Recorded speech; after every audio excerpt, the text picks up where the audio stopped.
Kuya, sino ang nagbabayad sa unang date? Babae or lalaki?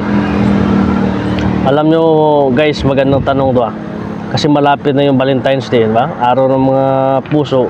Uso na naman yung mga date-date niyan, di ba? So, nung kapanahonan namin talaga, ang nagbabayad talaga sa unang date, o kahit pangalawa man yan, pangatlo man yan, lalaki talaga. Oo. Lalaki ang unang nagbabayad. O kahit pangalawa, pangatlo yan. Diba? Pero ngayon kasi, guys, no? New generation, diba? New generation, ang unang nagbabayad ngayon, bakla na, guys. Oo, bakla na. Kasi, walang trabaho, diba? Bakla ang inaasahan. So ngayon, ang unang nagbabayad, bakla. Diba? So girls, alam nyo na, pag yung nanligaw sa inyo, wala trabaho, di ba? Wala trabaho, tapos marami pira, alam na kung sino unang nagbayad.